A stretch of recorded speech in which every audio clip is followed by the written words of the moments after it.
I'm Kevin, otherwise known as Forum BX257, here to bring another old G.I. Joe toy review. And today I'll be doing the 1986 Snowtrooper Iceberg. Now, Iceberg actually makes his first comic book appearance in issue number 68 in February of 1988. So that's a good 2 years after the figure is actually put on the shelves.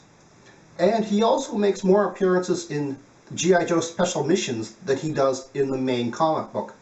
Of course, he first appeared in the background of the 1986 Season 2 5-parter Arise Serpentor Arise, in which he's actually voiced by Arthur Burghardt, which is the same person who voices Destro.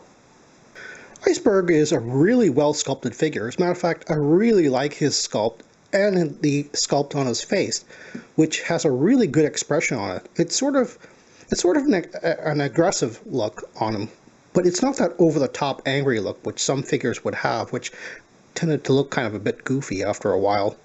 I also like all the colors that he has.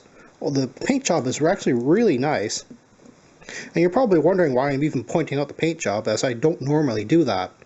However, as an Arctic figure, a figure done in all white, sometimes the detail is kind of lost, whereas here the paint job actually highlights that. Now, speaking of which, he has this badge on his arm here, which for the life of me always looks like a Friendly Forces recognition symbol, which is normally used in the Navy, which would of course not make much sense on a figure like this. I'm probably wrong. It's probably like some divisional patch which I'm just not familiar with. One unfortunate knock against the figure is that he only comes with one accessory, and that is what's listed on the contents list as a XM60E3 in 7.62 millimeter. That's another odd thing about the 1986-1987 series of figures.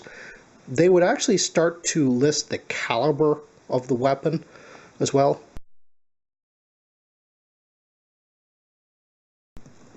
But it's really nice that we finally got a US issue M60 for the G.I. Joes. The previous gun which came close was Rock and Roll's MG42, which was an odd choice for, a US figure, a US Forces figure, I should say. Unfortunately, that is the knock against this figure. He only comes with one accessory. And of course, you're sort of comparing him to the previous Arctic figure, which he replaces, Snowjob, who came with a ton of accessories. Worse yet, he came with a backpack where you could store a lot of those accessories.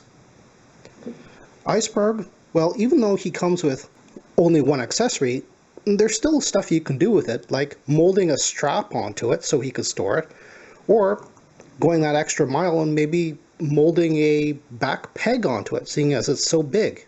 And speaking of the molding, well, as much as I like the sculpt of the figure, he doesn't come with an ammo belt, and the gun doesn't come with a sculpted on ammo box or ammo drum, so basically he's just walking around with a empty gun. On top of that, then we have the figure pitted against the Snow Serpent, and the Snow Serpent was, of course, a 1985 figure, but was also re-released in 1986, so these would be the figures fighting against each other on the shelves.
Well, that's all the time I have right now. Please check out my Facebook page for more information and behind-the-scenes photos for these reviews. Thank you for watching this video, and stay tuned for next time to see another 1980s G.I. Joe toy review.